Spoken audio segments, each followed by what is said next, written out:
Oke, Ustaz Wafi, Tanya Ustaz Wafi. agnostik ditanya aja. Yang kelihatan itu bukan berarti tidak ada, Bang Christian.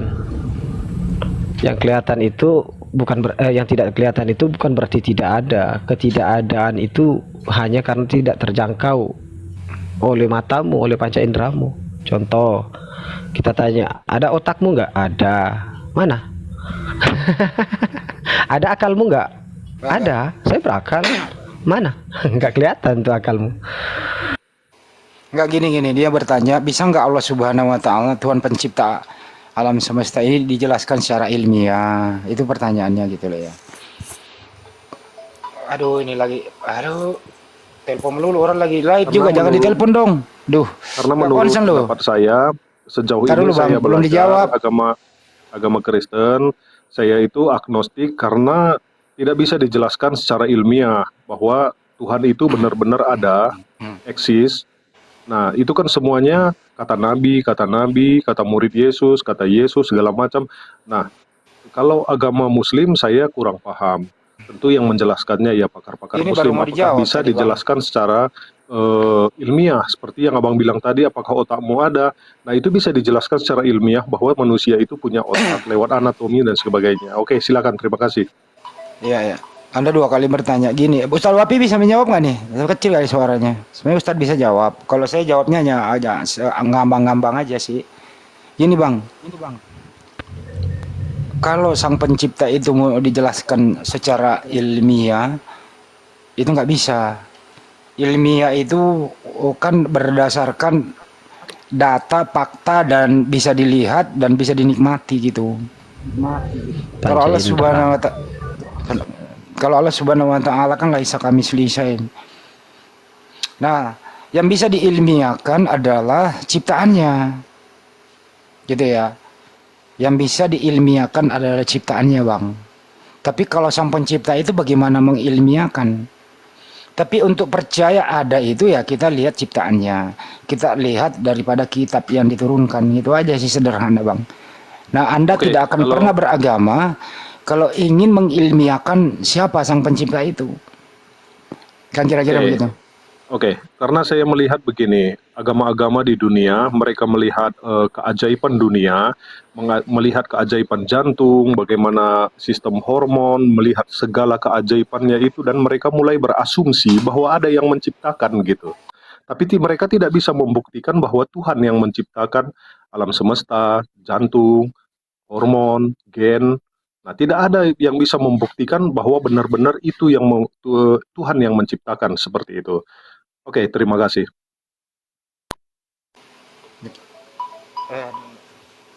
Jadi, aduh, telepon terus, ganggu aja nih yang nelpon nih. Jangan ditelepon dulu dong. Ustadz Ali, silakan Ustadz. Ya, monitor. Assalamualaikum warahmatullahi wabarakatuh. Oh, tadi Ustadz Wafi kemana? Salam kenal host. Salam kenal. Kang Yonat. Ya, apa ini tema? Mengenai masalah sang pencipta ya. Kalau begini, Bang barusan yang sedang berbicara itu Bang ini ya, Bang Christian ya. Ya, siap. Ya. Iya, Bang Christian ini dari agnostik kah? Maaf, saya baru gabung soalnya. Saya ini agnostik. KTP-nya Kristen, tetapi saya itu agnostik terhadap Kristen. Nah, saya bukan agnostik terhadap Muslim, karena kenapa saya bilang tidak agnostik terhadap Muslim? Karena saya belum belajar Muslim, jadi saya nggak boleh berkata seperti itu. Nah, oke, terima kasih. Iya kan, agnostik itu percaya adanya Tuhan, tetapi ya dicari Tuhan itu yang mana, kan gitu. Kalau agnostik itu begini, saya mempercayai bahwa tidak ada orang yang bisa membuktikan Tuhan itu benar-benar ada dan menciptakan alam semesta, dan juga saya tidak percaya bahwa orang bisa membuktikan Tuhan itu tidak ada, seperti itu. Jadi intinya agnostik itu adalah suatu pencarian. Kalau ada yang bisa membuktikan Tuhan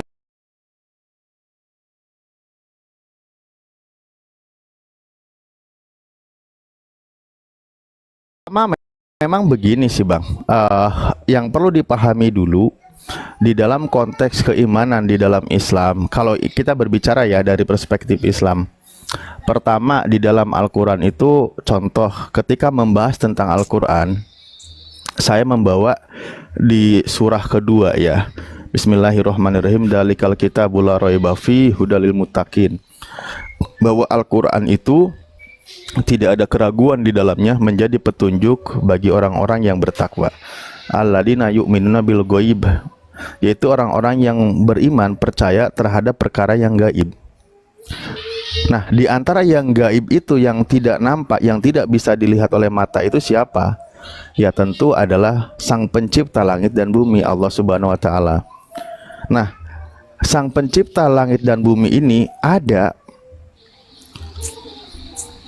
dia ada, namun dia tidak bisa dijangkau oleh mata. Dia tidak bisa digali oleh tentang zatnya, tentang esensinya, keberadaannya itu tidak bisa dijangkau oleh akal dan logika manusia, itu nggak bisa. Karena apa? Ya karena memang tidak akan mampu. Nah, Al-Quran mengabarkan bagaimana kita bisa mengenal Tuhan. Nah, Al-Quran mengabarkan di dalam surah Al-Fusilat, misal ayat 53, di situ dikabarkan sanurihim ayatina fil afaqi wa fi anfusihim hatta yatabayyana lahum annaul haq.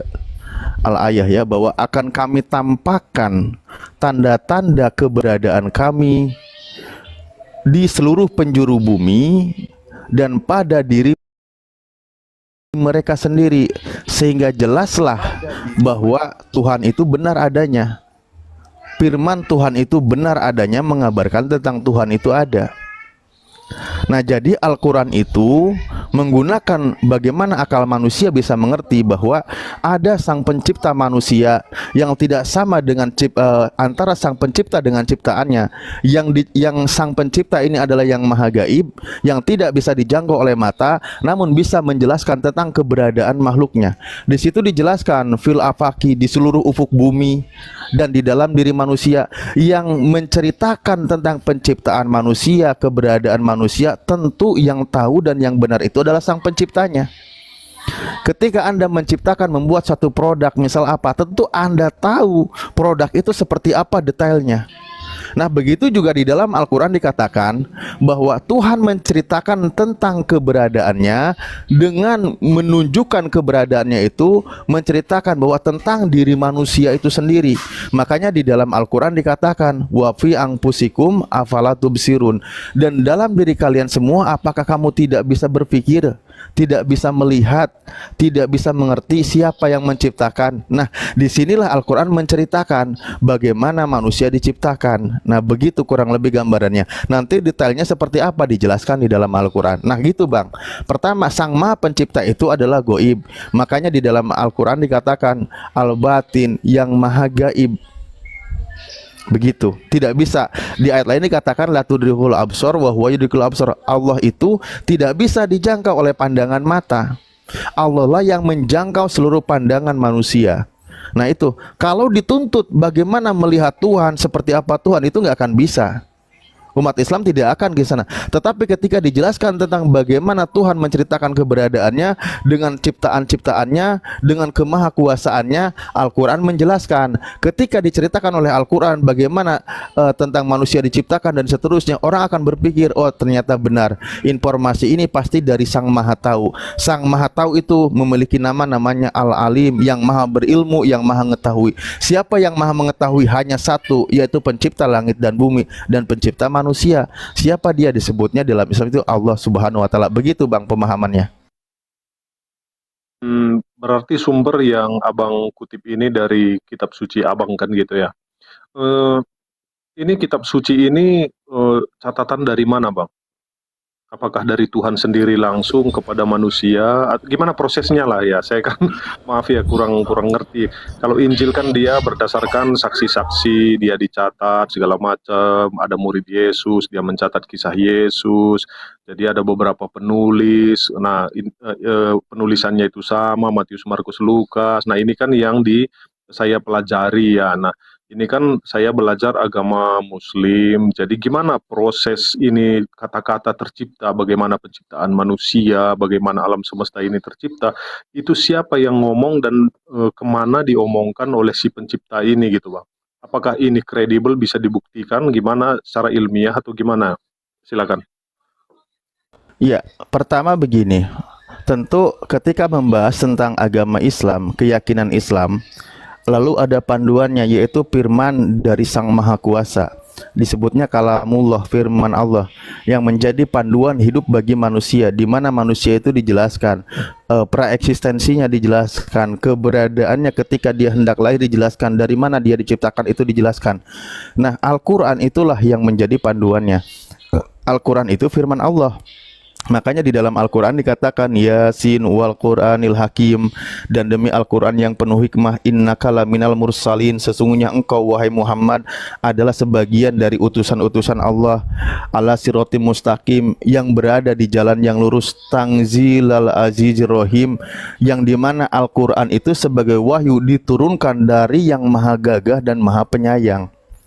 Jadi Al-Quran itu firman dari Tuhan yang diterima oleh Nabi Muhammad SAW, litungdiro qaumam ma ungdiro abauhum fahum gopilun, agar kamu memberi peringatan kepada kaum yang nenek moyang mereka belum pernah diberi peringatan, karena itu mereka lalai.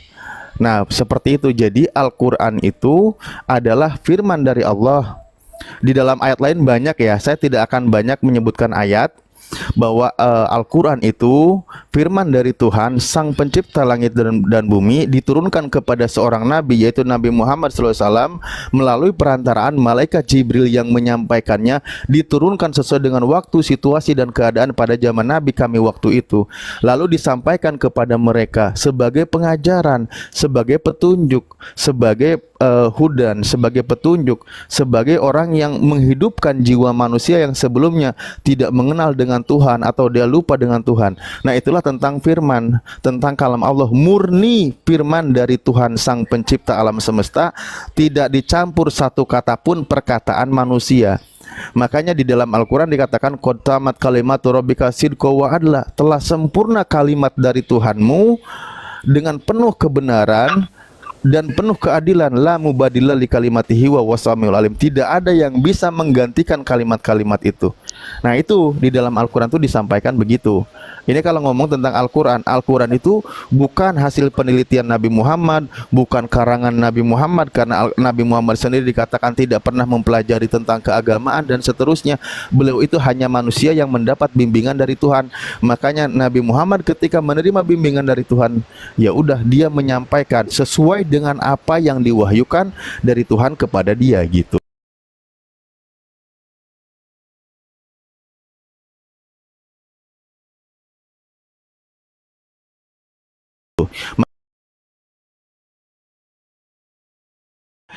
Maka di situ Tuhan menunjukkan kemahakuasaannya di seluruh ufuk bumi dan di dalam diri manusia. Kalau kita menjelaskan, Bang, ketika masalah tentang penciptaan manusia, kalau kita lihat kitab suci mana yang bisa menjelaskan lebih detail, secara detail selain daripada Al-Quran? Karena Al-Quran datang dari Sang Maha Kuasa, tadi sudah saya sampaikan, sehingga dia tahu bagaimana tentang manusia diciptakan. Begitu, Bang. Oke, sepertinya pertanyaan saya belum terjawab ya Bang. Maaf ya Bang, ini maaf banget ini. Pertanyaan saya sepertinya tidak terjawab bahwa Tuhan itu bisa dibuktikan gitu, bisa dilihat ataupun pekerjaannya, atau bahwa Tuhan yang menciptakan alam semesta, manusia dan segala macam gitu Bang. Abang kan tadi kutip Assalamualaikum warahmatullahi wabarakatuh. Waalaikumsalam warahmatullahi. Ini pertanyaannya orang ini, dia ingin pertama, Ustadz, dia ingin melihat Tuhan pertama. Kedua, dia kan udah ingin dijawab tadi. Dia ingin melihat Tuhan, dia ingin ilmiahkan Tuhan Sang Pencipta, dia ingin bertemu dengan Tuhan secara face to face. Itu inti pertanyaannya dia. Ya. Kalau jawabannya dari saya adalah, kalau ingin ketemu silakan sekarang. Mungkin ada baygon kali dijual di warung, selesai langsung ketemu itu. Lanjut. Wah, jawabannya kurang baik. Gini, Pak Christian, saya sudah sampaikan tadi. Saya kan bilang tadi gini Pak ya, maaf dulu bentar Pak. Biar terang. Maksudnya saya ini kan agnostik terhadap kekristenan. Nah, artinya saya mempertanyakan dan saya meragukan. Nah, mungkin ya Bapak ya jelaskan secara Islam gitu. Yang saya lihat di sini seperti Sugi Kristologi ini kan dia semacam kayak, saya ini bertanya kayak semacam ancaman seperti itu. Sebenarnya bukan. Saya ini hanya Saya belum ada bertanya. ngomong, weh. Saya belum ada ngomong kok udah disebut-sebut. Yang tadi siapa yang ngomong? Oh, Itu Bang oke, Andi oke, itu. sorry. Oke. Saya hanya bertanya. Muslim membicarakan Tuhan, Buddha membicarakan Tuhan. Saya hanya bertanya satu hal gitu. Tuhan itu benar-benar ada, keberadaannya Udah dijawab itu tadi, Bang. dibuktikan lewat apa gitu. Oke. Saya jawab ya. Kita orang Islam itu untuk melihat Tuhan itu bukan dengan cara melihat sosoknya, ya, tapi kita melihat dari apa yang difirmankan itu. Contoh, ya, di dalam Al-Quran surah At-Tur ayat 6, di situ dikatakan dan laut yang di dasarnya ada api. 1400 tahun yang lalu Allah sudah menginformasikan bahwa di dasar laut itu ada api. Dari mana Nabi Muhammad itu tahu? Dia tinggal di gurun, boro-boro dekat tengah laut, dekat bibir pantai pun tidak. Tapi bagaimana Rasulullah itu bisa tahu di dasar laut ada api? Dan itu bukan hoax, itu betul terjadi. Ditemukan ada api di dasar laut itu setelah Perang Dunia Kedua. Kedalamannya 1.600 meter. Apakah 1.400 tahun yang lalu Nabi Muhammad mampu menyelam sedalam itu? Dari mana ini? Informasi dari mana coba? Mungkin kalau zaman sekarang, oh ada kapal selam, itu nggak mengherankan. Tapi 1400 tahun yang lalu, Rasulullah melalui Al-Quran menceritakan di dalam laut ada api. Dan itu terbukti kedalamannya 1.600 meter. Dari mana coba? Ini fakta bahwa Al-Quran itu dari Allah. Karena tidak mungkin Nabi Muhammad itu menyelam sedalam itu. Itu satu. Yang kedua, tentang penciptaan manusia sebagaimana yang dikabarkan oleh Ustadz Alif tadi itu. Ya, Al-Quran sangat detail menceritakan bagaimana tahap-tahap penciptaan manusia di dalam Al-Quran. Contohnya di dalam surah Al-Mu'minun ya. Itu dikatakan di situ, di dalam surah Al-Alaq, khalaqal insana min alaq, yang telah menciptakan manusia seperti lintah, dari kata alaqah. Anda translate ya, lintah Anda translate ke Google di situ, alaqah artinya lintah. Anda pelajari bagaimana perkembangan embriologi. Awalnya seperti lintah, itu usia sekitar 15 sampai 25 hari. Dari mana Rasulullah tahu bahwa awal manusia itu seperti lintah? Padahal yang namanya alaqah atau lintah ini, ya, ketika wanita yang masih ngidam itu di belah perutnya, alaqah ini tidak nampak dengan mata telanjang. Itu hanya bisa dilihat dengan mikroskop. 1400 tahun yang lalu belum ada mikroskop. Dari mana Rasulullah tahu? Coba. Nah, apakah nyontoh dari Bible? Oh tidak. Bible mengatakan di dalam ayat 10, bukankah engkau Tuhan yang mencurahkan aku seperti susu dan mengentalkan aku seperti keju? Sejak kapan manusia dalam perut seperti sabun batangan? Sejak kapan? Ilmuwan mana yang percaya bahwa manusia itu seperti sabun batangan tuh loh? Ya nggak ada seperti itu. Nah, ini bukti bahwa Al-Quran itu asalnya dari Allah. Anda tadi menyebutkan tentang Bible, ceritanya sama antara Matius dan Markus. Enggak sama. Contoh, saya kasih contoh. Anda baca dari Matius 12 sampai 18 dan Markus 12 sampai 18. Markus 11 ayat 12 sampai 18, Matius 21 ayat 12 sampai 18. Ini ada kontradiksi peristiwa di situ.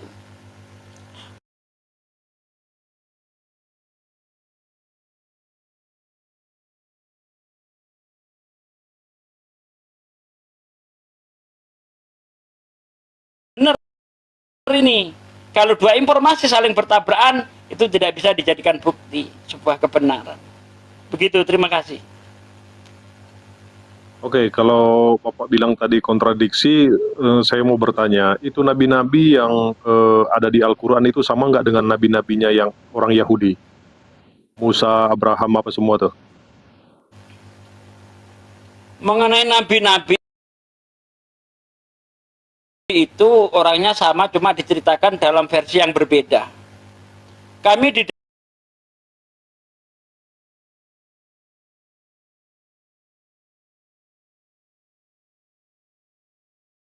dalam Al-Quran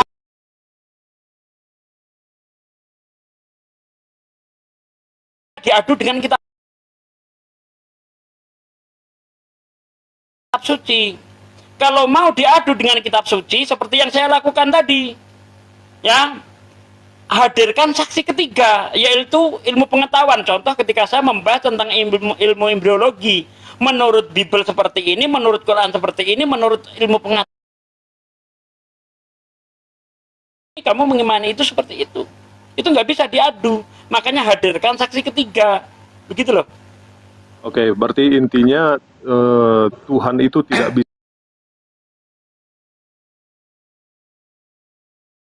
bisa dibuktikan keberadaannya ada atau enggak gitu ya. Loh, kan sudah saya buktikan itu tadi.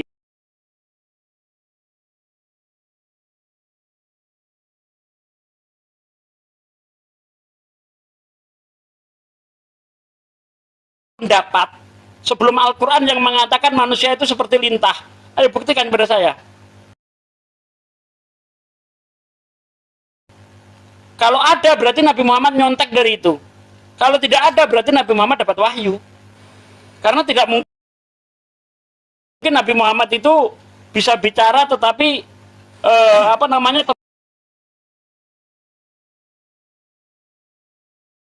terbukti di zaman sekarang. Itu nggak mungkin. Kalau hanya dari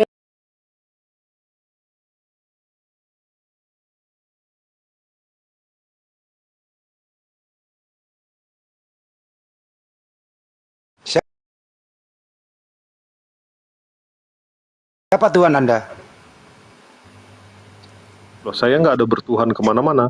Jadi Anda nggak mempunyai Tuhan? Saya Bukan mencari agnostik, itu buktinya. ateis. Saya tanya dulu.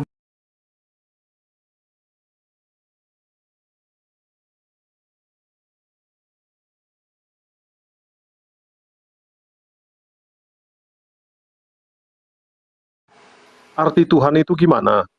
Sembahan. Apakah Anda punya sembahan? Enggak. Enggak. Berarti Anda tidak percaya. Berarti Anda ateis, bukan agnostik. Saya kan udah Bukan bilang agnostik tadi. itu.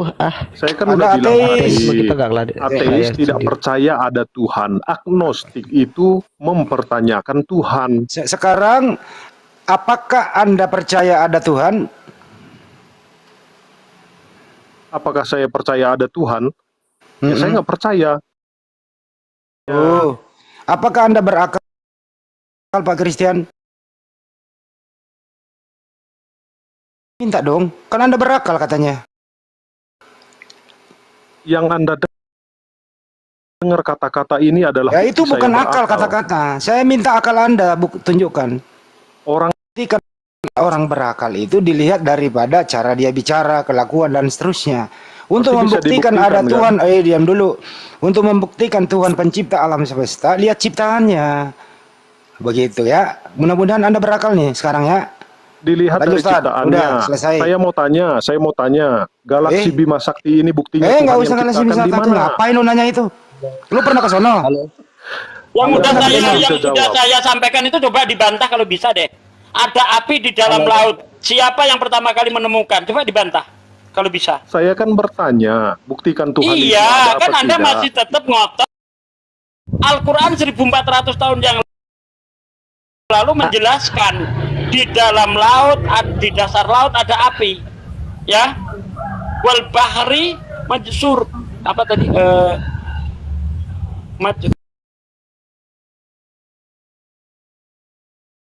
Begini aja simpelnya. Gini aja. Kalau tidak ada yang bisa jawab daripada memperkeruh situasi, saya turun aja. Kalau nggak bisa Begini, jawab, halo. banyak kok orang yang bisa yang nanya-nanya tuh, banyak yang di bawah tuh yang nanya tuh. Iya, enggak apa-apa. Daripada nggak kita Ini muter-muter, yang simpelnya ini aja. subscriber Bang Christian. Nandar ini bisa jadi turun loh. Ini viewsnya kan udah saya naikkan jadi 1000 tuh. Tadi kan sepi-sepi aja, Nah, jadi saya bener. ramaikan, jadi Bang. rame tuh. Hei, dengerin Saya Anda ini gini loh kok Bang, gitu sih dengar Bang. dulu Bang, dengar dulu Bang. Enggak, Begini loh. sebentar. Gini loh, gini, dengar. Saya nggak berdebat, saya nggak berdebat, Ketika saya nggak berdebat. Anda tadi ditanya tentang akal, ini buktinya saya bisa berbicara, berdialog dengan sehat. Itu pembuktian itu dari hasil kerja. Sementara akal itu tidak bisa kau lihat, tetapi pembuktiannya tidak bisa dilihat itu ada, yaitu Anda bisa berbicara dengan kami. Nah, Itu hal argumennya tidak seperti masuk ini itu aja Bang, sebenarnya. tidak masuk argumennya itu. Macam Ya. mana lah? Coba tunjukkan akal Anda mana? Akal Anda di mana? Coba tunjukkan. Buktikan ke saya. Itu kan sama dengan pertanyaan angin itu ada apa tidak, dilihat apa tidak. Itu kipas angin itu berputar kan, rasa anginnya Bang. Ini maksudnya Bentuk begini anginnya loh. kayak gitu. Bentuk anginnya kayak apa? Saya bertanya tadi begini loh, kalau memang Tuhan dari pihak Muslim itu ada, buktinya apa gitu loh. Loh kan sudah saya Sementara- buktikan tadi. Anda nggak bisa bantah kan? Coba Anda sangkal pernyataan saya, ya bukti yang saya tunjukkan tadi bahwa di dasar laut ada api. Coba bantah kalau bisa.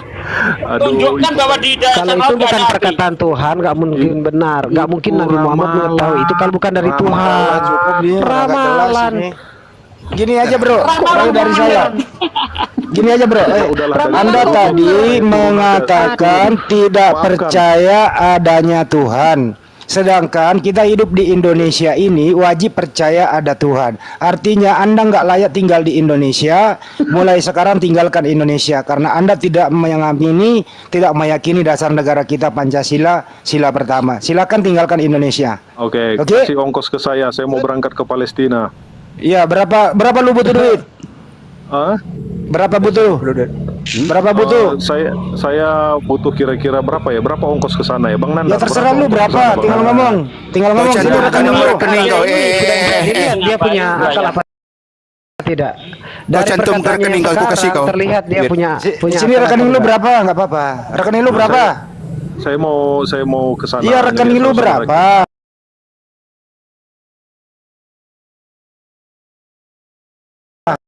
Iya, makanya saya Satu turun tiga aja. detik Saya turun malaikat. aja. Sampai Atau 3 mau jemput detik langsung ketemu kiamat aku, nggak akan kau kasih duit, ketemu langsung bagaimana? Turunin nggak ada gunanya, nggak ada ilmu. Turunin Coba aja. naik yang Nggak ada berilmu guna. naik dong. Ya, yang berilmu naik. Heran. Sudah, Bagus sudah. banget Jadi tadi penjelasan Bang keberadaan Hadi, Tuhan itu Bang kayak Tuhan Lot. Kristen, Jadi gondrong. benar sekali yang dikatakan Yesus di dalam Matius 7 ayat 6. Jangan melemparkan barang berharga kepada babi. Jangan melemparkan mutiara Dan- kepada anjing. Karena hanya akan diinjak-injak saja dan berbalik mengoyakmu. Nah, ternyata kita tadi melemparkan mutiara kepada anjing dan babi. Jadi percuma. Seperti itu. Setuju. Dibilang ramalan. Ramalan kok tepat? Sejak kapan Nabi Muhammad meramal kalau di dalam laut ada api? Sejak kapan Nabi Muhammad mengatakan kalau ada air yang satunya asin, satunya tawar tidak bisa menyatu karena ada dinding pemisah? Loh, sejak kapan ilmu bahari dikuasai Muhammad? Oh, dia nggak pernah, Rasulullah nggak pernah ke pantai kok. Emang Mekah ada pantai? Justru Ustaz Kalau Filipus bukan itu dari Tuhan. membuktikan kebenaran Al-Quran. Ya. Innalladzina kafaru sawaun alaihim ma'angdartahum amamtundirhum la yu'minun. Masya Allah, Al-Quran terbukti kebenarannya Mereka malam. dikasih tahu atau tidak dikasih tahu, tidak beriman lah mereka. Nah, itu Itulah dia. kalau bukan dari Tuhan, mana mungkin bisa tepat dari ribuan perkataan Rasulullah? Kok bisa tepat? Ngarangnya tepat banget kan? Ngayalnya tepat banget kan? Ngaconya Rasulullah itu tepat banget. Kok orang bisa ngaco sengaco itu tapi benar? Aneh. Kalau bukan dari Tuhan, tidak mungkin kebenaran bisa dibuktikan bahkan melalui jalur sains. Itu kan sama dengan otaknya pertama masih ada, perkataannya masih bagus, menandakan dia masih punya akal. Terakhir mau ke Palestina, nah ini sudah menandakan akalnya mulai hilang. digantilah otaknya menjadi sabuk kelapa. Jadi otak pengemis, akhirnya tak duit, hidup ke Palestina. Kasihan orang-orang nih, kasihan sama mereka nih. Jadi Lain juga ini. ya makanya aku bilang tadi, orang-orang ini mereka tuh terpaksa mencantumkan agama yang dianut di hari ini, tapi dia tidak percaya gitu. Karena peraturan pemerintah Pasca 65. Jadi paksa mereka nih, banyak mereka nih kayak itu. Saya nggak Kenapa yakin mereka Bang bisa Lord. Saya nggak yakin dia ateis dia agnostik kok. Karena tadi dia membenarkan bahwa Injil katanya ditulis secara akurat, katanya ada saksi, ada rasul-rasul, ada termasuk dia mengatakan sama persis 4 Injil. Saya mau tambahkan tadi tapi saya izin sama saya merasa izin saja sama Ustadz Bible berjalan ini lagi menjelaskan 5.000 roti dan 2 ikan itu aja sudah berbeda. Itu coba versi kitab Lukas dan versi kitab lain tentang Yesus memberi makan 5 roti 2 ikan menjadi berapa, ada 5.000 orang memberi makan 5.000, ada yang lebih, beda itu. Masih banyak lagi lah kalau mau dilihat kontradiksi antar kitab satu dengan kitab yang lain, ayat satu dengan ayat lain. Wah, sampai besok sampai itu mau dikontradiksikan Quran sama Biblos, ngawur, nggak nyambung. Ya nggak nyambung. Namanya iman akan kembali kepada saya mengimani ini dan itu. Aduh, makanya di ujung-ujung pembicaraan otaknya yang masih ada tadi diganti sama sabuk kelapa. Jadi belah dia Filipus Christian di tahun 2008 kan. Belum punya otak. Yang jelas nih orang tadi dia tuh Kristen nyamar-nyamar supaya nggak diserang kekristenan. Dia selalu mempertanyakan Agnostik itu. Ya. Agnostik Tapi itu sama saya pantang nggak bisa membenarkan lepas, agama tetap aja manapun. saya serang, nggak bisa. Iya. Agnostik itu pantang, agnostik dan ateis itu pantang membenarkan agama manapun atau kitab manapun. Itu. Karena saya pernah berdialog dengan orang agnostik memang akut. Itu bahkan di KTP-nya sendiri Kristen ya. Dia nggak mengakui loh.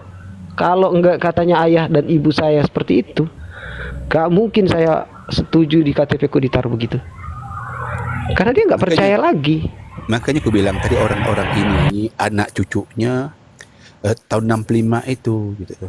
Kan tahu kan tahun 65 itu kan. Nah, mereka ini anak cucunya itu. Memang mereka tidak percaya dengan Tuhan, tidak percaya adanya Tuhan. Iya. Mereka berKTP dengan agama, Indonesia. terpaksa gitu. Kalau tidak kan ditangkap pemerintah. Mereka anak cucu pecinta kucing Indonesia. Ya, makanya tadi mereka lari ke Kristen karena Kristen yang nampung mereka besar-besaran pada waktu itu. 4 juta kakak, kau bayangkan itu. Nah, maka narasi-narasi mereka itu hanya kebencian aja. Ada dendam politik dengan Islam ini. Jadi kesimpulannya tadi izin ya, bahwa udah bertanya 4 kali, sekali saya jawab, Ustadz Alif menjawab 2 kali, Pak Desubi menjawab 2 kali, 5 kali. Pak Ustadz Filipus juga memberi keterangan begitu. Tapi tetap dia ngotot, saya tidak percaya Tuhan karena saya nggak bisa interaksi secara langsung melihat fisiknya, kan itu yang dia minta. Nah karena udah sering bertanya dijawab tadi tetap ngeyel, ya saya tanya balik dong. Anda punya akal nggak? Punya. Tunjukin dong.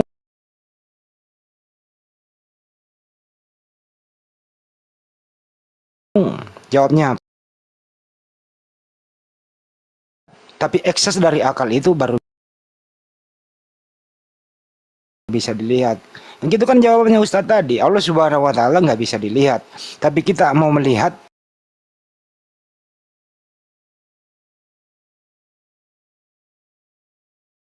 lihat ciptaannya. Ikan sinkron cepat kalau orang mau menerima kebenaran. Tapi dia nggak mau, tetap ngotot. Nah, artinya ini orang nggak mau belajar, ingin cari musuh. Memang langkah terbaiknya adalah diusir dari ruang yang steril ini gitu. Kita nggak butuh orang kayak gitu. Kira-kira gitu sih dari kesimpulan saya. Lanjut. Kata Yesus kepadanya, pergilah engkau nyalah dari hadapanku pembuat kejahatan. Turunkan. Giliran dia saya minta, tunjukkan akalmu, saya bayarin kalau ada. Endingnya katanya tadi apa? Saya mau ke PL. Ya ini kan namanya apa ya? Emang siapa yang membutuhkan kamu ke PL? Lu ke sono juga paling dicukur rambutmu baru gigimu dirontokin satu-satu. Lu ngapain ke sono? Gitu loh. Jadi namanya apa ya? Ingin nyerempet-nyerempet. Orang kayak gini memang apa ya? Nggak nyaman hidup di Indonesia. Itu orang kayak gini kalau ketemu dengan saya kasih bonus bener. Saya traktir minum kopi 5 gelas. Kemudian saya kasih duit. Ya, tapi itu saya harus bawa oleh-oleh dari badannya dia apa begitu. Kan masa gratis gitu kan. Gitu. Jadi orang kayak gini nggak layak diskusi lah. Dia itu oten nyamar-nyamar. Gitu. Pertanyaan sederhana aja Orang nggak jawab. agnostik sejati, ya, agnostik ke akut atau sejati itu dia pantang mengkultuskan, membenarkan atau melegitimasi satu kitab manapun, walaupun itu kitab yang pernah dia yakini sekalipun. Jangankan kitab orang gitu, kitabnya sendiri yang ada di rumahnya gitu, yang diyakini nenek moyangnya, itu dia nggak akan pernah beriman kepada itu sebelum dijawabkan secara ilmiah. Dan memang nggak akan ketemu orang yang mencari secara ilmiah, nggak akan bertuhan sampai mati. Loh, nggak bisa diilmiahkan kok, cuman bisa diilmiahkan setiap kata, perkataan, dan perkataannya itu firman. Benarkah bisa dibuktikan secara sains? Bisa. Saya kalau Al-Quran nggak bisa dibuktikan secara sains, yang dikatakan Ustadz Hen Bancai tadi, apa namanya, Lord Hen tadi, sama Ustadz Ali dan juga Ustadz Sugi serta Ustadz Handi, aduh, demi Allah dan Rasulullah ini saya bersumpah untuk murtad ya. Saya murtad lillahi ta'ala. Ngapain saya di Islam? Udah miskin, susah, diludah, dicemooh, terus dapat Tuhan zong lagi, kan rugi 2 kali saya. Keluar mulut singa, masuk mulut buaya. Tapi penjelasan itu sudah dijelaskan oleh ustadz-ustadz saya di pesantren. Makanya saya bilang Islam, kesalahan Islam itu tidak bisa tuduhan-tuduhan saya terhadap Islam tidak bisa dibenarkan dan dibuktikan. Termasuk yang kayak gitu. Masa seorang yang dulu saya benci, dia bilang, yang saya bilang buta huruf, nggak sekolah, nggak paham embriologi, bahari, nggak paham tentang ilmu geologi, kok bisa bercerita seperti itu dan benar bisa dibuktikan secara sains? Itu kan aneh. Oke, kalau nggak beriman bisa disebut, bukan disebut mujizat, namanya aneh. Kalau orang yang nggak beriman, kalau orang beriman namanya mujizat, namanya kebenaran, namanya perkataan dari yang maha mengetahui. Karena Nabi Muhammad nggak pernah diving ke sana, apalagi 1.600 meter, 1,5 kilo itu ke dalam. Puyeng, pening, mau pecah itu kepalanya itu, telinganya bisa budet untuk mengetahui itu. Dan setelah ini kebenaran bisa diaplikasi, bisa dibenarkan, bisa dibuktikan. Ngapain Filipus Christian masih nyembah laki-laki yang lahir dari selangkangan wanita? Kan lucu. Itu kalau mau cari kebenaran, cari Tuhan yang benar. Nah kalau seperti ini sampai kurang 5 detik lagi Israfil niup sangkakala buat kiamat, nggak bakal. Orang seperti ini tuh bakal dapat Tuhan. Hatta itu Tuhan yang benar maupun Tuhan yang salah. Demikian. Kalau tadi mau suruh buktiin siapa informasi mana itu penulis di kitab dia bahwa manusia diciptakan dari susu dan keju ya? Siapa yang ngasih tahu? Penulis ya? Kok nggak bisa sinkron dengan keadaan sekarang ya gitu? Ada yang naik nih, Singa Yehuda, selamat malam. Sabun batangan. Singa Yehuda, selamat malam. Singa Yehuda, selamat malam. Kok jadi bisu ya? Halo. Dialah singa dari Yehuda. Halo bro. Ada ya topik mau dibawa, silakan. Halo bang. Halo, ada yang mau ditanyain atau apa? Silakan. Belum bang, di join dulu bang, sambil dengar-dengar. Anda Kristen? Anda Kristen ya bang? Iya, saya Kristen bang. Oke. Baik, kalau abang masih Kristen. Kristen itu kitabnya apa namanya bang? Kalau yang saya tahu itu Alkitab ya, yang ada di rumah saya ini. Ya. Itu Iya. kitab itu sumbernya dari mana, Bang? Sumbernya dari mana? Hmm. Ya, Contoh- yang Contoh Yang misalnya saya tahu- Lukas nulis nih. Lukas nulis itu sumbernya dari mana, Bang? ya nggak tahu sih. Enggak tahu. Iya, Oh. karena yang saya tahu Alkitab ini kan rangkuman dari perjalanan murid-muridnya Yesus kan. Mm-mm. Jadi disatukanlah surat-surat yang ditulis mereka ini tentang perjalanan yang mereka alami, dijadikan di satu Alkitab. Yang saya tahu seperti itu pemahamannya. Iya, iya. Jadi bukan oleh satu penulis, tidak. Yang saya pelajari ini dari banyak, ya dari murid-muridnya lah, tentang kejadian-kejadian yang terjadi pada saat mereka hidup, dicantumkanlah di sini. Oh, jadi Bible itu isinya perjalanan Yesus waktu hidup di bumi gitu ya? Ya, tidak perjalanannya dia juga, sebelum dia lahir pun sudah ditulis di sini. Kan di Jadi sebelum perjanjian Yesus lama. Jadi sebelum Yesus lahir udah dikabarkan dia mengenai siapa itu Yesus gitu. Iya. Oh. Hebat juga. Bagi Ya. yang saya pelajari dulu. Termasuk umur 13 sampai 29. Apa itu, Pak? Kan sebelum dia lahir sudah ditulis, berarti umur 13 sampai 29 juga ditulis di Alkitab. Mulai dia umur 13 Dalam tahun sampai rentan- 29. Dalam rentan yang itu missing link yang pernah saya pelajari ya. Rentan umur dia segitu missing link. Oh, Itu dia ada belum yang- lahir aja sudah ditulis. Masa Iya. 13 tahun yang dia sudah hidup sampai dia 29 tahun, masa lupa ditulis? Dari yang pernah saya Jangan-jangan yang pelajari, nulis bukan muridnya ini. bukan dari yang Karena pernah muridnya saya kan cuma pelajari. 12, salah satunya saya. Dari yang pernah saya pelajari dulu ya, Bang, yang surat saat dia berumur segitu itu hilang atau tidak diketahui di mana tempat, maksudnya penulisannya pada saat dia umur segitu, yang saya pelajari ya. Halo? Pak nulisnya Iya, pas umur iya, gitu iya. ya. Loh, Penulisnya kan- lupa, iya. lupa nulisnya mungkin ya, lupa mungkin ya. Iya, Bukan lupa Saking loh. sibuk. Sebenarnya Bukannya- yang pernah saya baca itu sebenarnya hilang, bukan dia lupa rentan umur segitu. Hilang ya. Nggak dicari, hilang ya. Nggak dicari. yang dia belum lahir aja tulisannya nggak hilang. Kok yang dia sudah ada peristiwa penting bisa jadi yang dia laksanakan, yang dia lakoni selama 13 sampai 29 kok bisa hilang? Kan aduh, udah dah.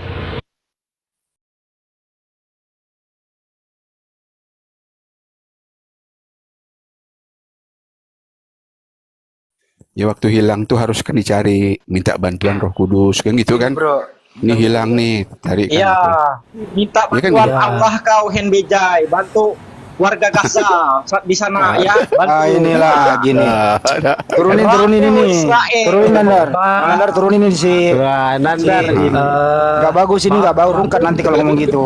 Iya, nggak bagus bawaannya, Bang, kalau gitu, Bang. Yang Rusuh seger lah kalau ngomong, jangan jadi seger-seger Iya. tapi nggak seger gitu loh. Bukan orang yang anu kan. Keluar Dia kalau kudusnya. kalau dengar aku tuh temperamen dia naik gitu loh, dengar suara aku nih. Oke, Mirip siapa tuh yang di Biblos yang bolak-balik meja orang tuh? ya kembali ke Temperamen topik. Kembali ke Lanjut, topik ya. lanjut. Iya. Oke, kembali. Begini Bang, tukang bakso. Maaf ya kita diskusi Iya, Bang. santai aja ya. Iya. Anda tadi mengatakan bahwa penulis itu menulis tentang Iya. Yesus. Dengarkan dulu Iya. Bang. Menulis tentang Yesus Bang, ya, sebelum menulis tentang Maaf, Bang, ya, ini Yesus. agak- Aduh, kan saya ngomong dulu Bang. Sinyalnya, Bang. Ya, ya. Agak kecil, Bang, suaranya, Bang, karena sinyal saya kurang. Masa sih suara saya kecil nggak mungkin lah ya. Ya, lanjut. Ya. Anda tadi mengatakan Di kami bagus kok. Yesus itu dikabarkan ditulis sebelum dia datang ke bumi. Kemudian di bumi ditulis lagi gitu. Hebat kali itu argumentasi abang itu loh. Tapi nggak apa-apa lah, itu kan pendapat Anda. Coba kita cek. Iya. Lukas itu murid Yesus atau bukan Bang Lukas? Iya, iya bang, iya bang, Lukas itu murid Yesus ya. iya bang. Tapi kalau nggak terdaftar namanya di ke-12 murid Yesus, Bang. Waduh, karena nyambung dah. Kemiut dia. Iya kok bang, baru tahu saya bang, baru tahu bang. Lukas itu bukan murid Yesus, Bang. Nggak masuk ke 12 murid. Gitu. Iya. Tapi yang nulis ini konteksnya apa nih? Kenapa mempertanyakan Lukas itu bukan murid Yesus itu? Karena apa? Ya karena memang dia bukan murid Yesus, Bang. Iya, kalau seandainya dia bukan murid Yesus, lalu anunya apa? Ya karena tadi jawaban Anda itu ditulis oleh para murid. Bagaimana Yesus Bukan waktu di mimpi. bukan hanya para murid di sini sebenarnya, para nabi, iya juga seperti Musa, ada Nabi Daud, ada Di mana? Di mana Nabi Musa Salomo. menulis Yesus? Lah, dia tidak menulis Yesus, cuma di Keluaran itu ada Ya di mana kejadian yang dia di anak. ya itu kan bukan menulis, dia tuh kayak Wah. ini Apa ya, sih, saya Bang? buka ya yang saya pelajari nih. Saya pelajari nih, Bang. Ntar dulu ya. Apa, Bang? Ini Kapan Nabi Musa menulis Yesus? Bang, Kapan Nabi Daud Bang, menulis saya Yesus? Filipus Kristian, Bang.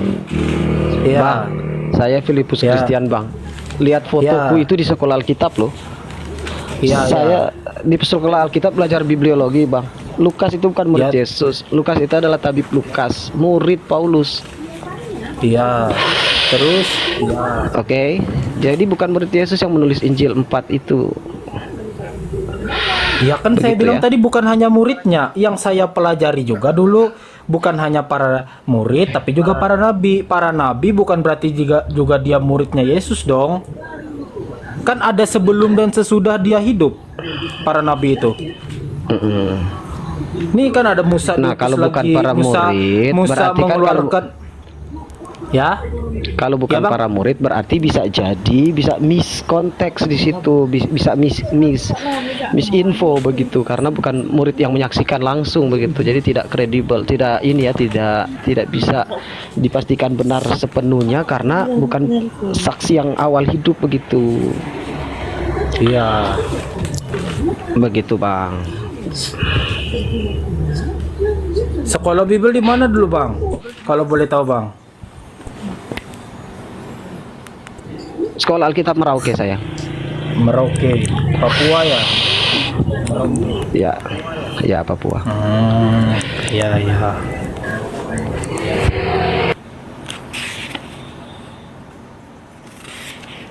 Tukang bakso. Iya, Bang. Ya, mualaf itu Bang. Bang Filipus tuh sekarang mualaf itu, pendeta muda dulu dia tuh.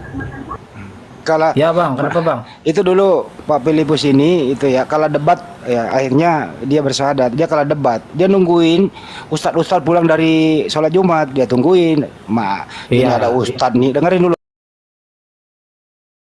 Bang ya kisahnya ya.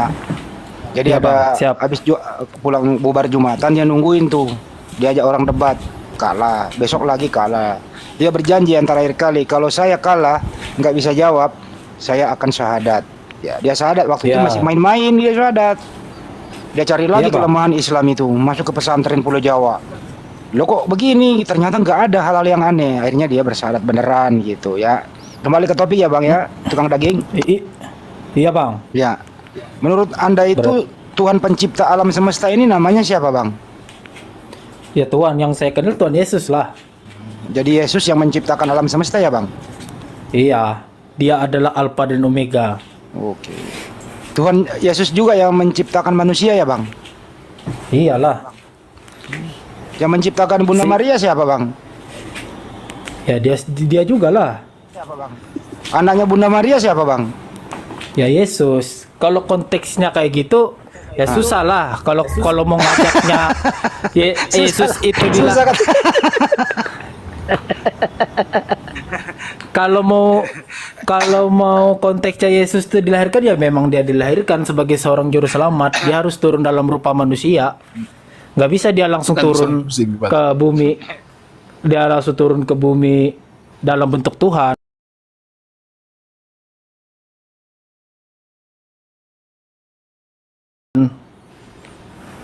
Jadi Tuhannya Bunda Maria siapa, Bang? Ya, waktu itu kan belum ada Kristen kan? Iya, Ya, Tuhannya nggak tahu Bunda lah, Maria nggak- siapa? Nggak pernah dijelaskan. Saya juga nggak pernah belajar sampai sejauh sana. Oh. Ya, kalau abang bisa menjelaskan, kalau abang bisa, saya mau nih, Hmm. buat ya hitung-hitung lah. Siapa tahu iman saya goyah kan? Nggak perlu goyang, Bang. Jangan goyang, Bang. Harus berdiri teguh, Bang.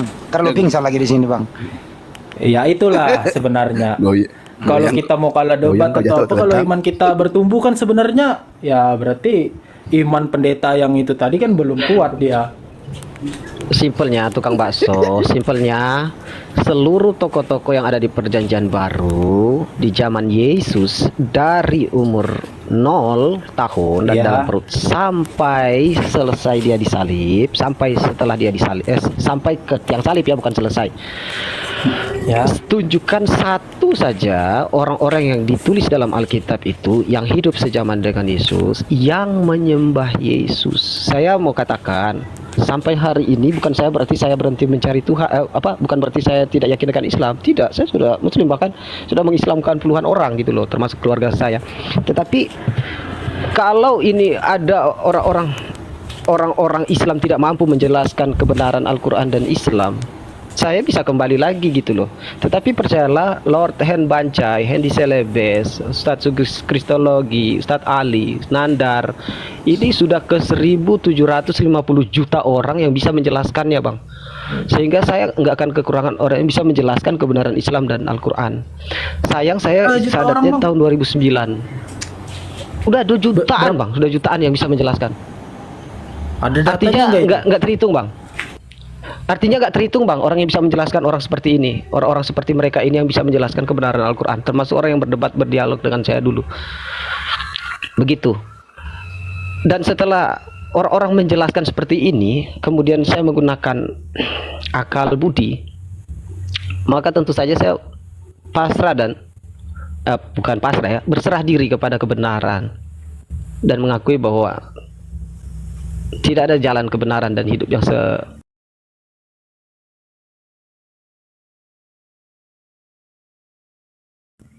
benar-benarnya kecuali mengikuti apa yang telah dibawa oleh Nabi Muhammad, Islam.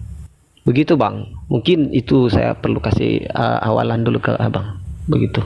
Tapi kalau memang mau cari kebenaran, kalau mau cari pembenaran sampai kiamat tinggal 2 detik Israfil meniup sangkakala, itu nggak akan mungkin terjadi. Begitu ya, Bang ya. Iya, Bang. Lanjut, Ustaz Andi, lanjut. Ya, pertanyaan saya tadi itu, Bang. Apa, Bang? Pertanyaan saya tadi itu, tunjukkan salah satu dari tokoh-tokoh yang hidup sejaman Yesus yang menyembah Yesus dan mengakui dia Tuhan. Tidak ada waktu zaman dia. Kan ada orang-orang percaya pada saat itu. Kalau mau ambil tarik kan, Kristen ini sebenarnya agama yang lahir setelah Yesus meninggal, dari murid-muridnya yang lari Pinter dia, nih, pinter ke dia. Lebih yang lari Ya, berarti- yang lari ke Antioquia. berarti ya oke, berarti yang lebih cerdas orang yang hidup di zaman Yesus yang belajar langsung kepada Tuhan, apa orang yang setelah Yesus yang tidak belajar langsung kepada Tuhan, bukan lagi nabi tapi Tuhan? Mana yang lebih cerdas? Kira-kira Ulangi, yang Bang. lebih akurat. Oke, saya ulangi lagi. Berarti menurut Abang lebih cerdas mana? Atau apakah lebih cerdas orang-orang yang tidak hidup sejaman dengan dia atau pasca hidupnya, atau orang yang hidup sejaman dengannya, yang hari-hari hidup berkecimpung dengan dia, bercengkraman dengan dia setiap hari, yang menerima langsung dari bibirnya tentang ketuhanannya, begitu? Kok mereka nggak menuhankan dia pada waktu itu gitu loh. Nanti setelah 325 di Konsili Nisea atau di Antioquia 20 hingga Di Antioquia 30 lah. tahun setelah ya, atau setelah di Antioquia atau orang di Antioquia. Iya, saya tahu. Yang di Antioquia atau di 325 versus orang yang hidup sejaman, mana yang lebih lebih tahu gitu, yang lebih akurat kira-kira informasinya. Kok orang di zamannya nggak mentuhankan dia? Nanti orang yang di Antioquia, Paulus sudah di Antioquia, baru ada kata Kristen dan menyembah Yesus sebagai Tuhan. Setelah itu dikukuhkan lagi di 325 Masehi di Konsil Nicea bahwa Yesus benar-benar Tuhan. Kok enggak dari awal di mana dia masih ada gitu loh, dia dituhankan. Termasuk Maria, ngapain dia nggak menyembah anaknya? Wong Tuhan sudah ada loh di sini. Gitu loh. Ya kan karena pada saat jemaat awal-awal itu kan karena jemaatnya belum bertumbuh sehingga Kristen itu belum disebut namanya. Saat jemaat itu sudah banyak, barulah di situ ada istilah Kristen. Kristen kan Kristen kan artinya pengikut Kristus. Iya, saya tahu juga. Iya, saya Cuman tahu. itu memang Apakah Filipus, Bartolomeus, Filipus, Yohanes, Lewi pemungut cukai, Tadeus, siapa lagi? Simon Petrus dan orang-orang yang 12 rasul itu, apakah mereka tidak pengikut Kristus sejati? Kok mereka nggak menyembah dia sebagai Tuhan gitu loh? Itu pertanyaan saya. Mereka kan pengikut sejati itu, sehingga murid-muridnya kan banyak. Kata siapa tidak menyembah? Kok mereka nggak menyembah dia? Loh, kapan? Mana coba buktikan Petrus pernah beribadah kepada menyembah Tuhan Yesus. Coba tunjukkan bang, besok saya pulang. Anda yang bagi saya. Bagaimana berarti kita bisa menjelaskan itu kuburan Thomas kok bisa ada di India, sedangkan dia mengajarkan ajaran Kristus? Kok jauh sekali dia dari, kan masuk akal kan? Dia dari Yerusalem. Ya udah, coba mana Injil Thomas? Ya udah, mana Injil Thomas? Lah, kok mana Injil Thomas sih? Iya, kan dia menggambarkan Injil Yesus. Berarti Injil versi Thomas mana? Kan dia menggambarkan Injil yang mana yang dia sebarkan? Kan Injil cuma 4, Matius, Markus, Lukas, Yohanes. Mana Injil Thomas? Kau pakai nggak? Ada nggak kau simpan? Saya pinjam. Benar. Besarkan layar aku punya biar dilihat tuh error jadi jawab. Biar dilihat. Ya. Nggak nemu saya nih, nggak nemu saya nih. Lantas kalau kenapa dia ada Injil dibunuh Thomas, sebagai martir? Injil yang kalau mana yang dia kan, bentar bang, dia kan ceritanya martir karena mati ditombak dia kan? Lah kuburannya kan memang ada salibnya sejak di India. Kalau sampai coba aja kuburan Santo Thomas itu di mana? Ada satu kota di India yang memang mayoritasnya itu umat Kristen. Cari. Di situ ada makam Santo Thomas, itu memang dia murid Yesus si Thomas itu, dia meninggal sebagai martir. Oke, kalau cuma kuburan, besok saya taruh kuburan saya itu kau taruh salib juga boleh. Besok juga kuburan saya kau taruh kubah masjid juga nggak apa-apa. Jadilah sesuai dengan orang yang membuat kuburan, bukan saya yang buat, bukan Thomas yang buat itu kuburan. Sekarang enggak, saya tanya Injil, kau bilang kan sejaman dengan Yesus. Kok nggak ada Injilnya? Yang ada hanya Injil Matius, Markus, Lukas, Yohanes. Mana loh, pertanyaan simpel kok. Kok saya jadi lebih banyak bicara dari para guru ini? Ya lantas kalau itu bukan ajaran Kristus, kok bisa berkembang itu umatnya di India itu? Bingung saya. Kok bisa ada itu? Bang, misionaris. Bisa jadi kan ada misionaris yang ke situ, Bang. Jangankan di India, Bang. Di Indonesia yang lebih jauh dari India, ya, yang lebih dekat ke Arab itu India apa Indonesia? India, Bang. Di Indonesia aja nyampe kok. Apalagi di India yang dekat. Namun kan kuburannya itu sudah didirikan sejak dia meninggal oleh para pengikutnya, pengikut Thomas itu, dan pengikutnya Thomas itu memang orang Kristen. Ya dari yang saya baca sejarahnya seperti itu. Iya, lalu tidak saya bantah itu Thomas, Bartolomeus dan sebagainya. Mana Injil mereka kan kau bilang tadi Thomas mati sebagai martir Kristus. Cuma nah kalau nggak nemu berarti Injil yang dia sampaikan adalah Injil kebenaran, ya, sehingga dia dibunuh di sana, ya kan? Para pengikut yang baru saja yang mungkin mengkultuskan yang sekarang ada.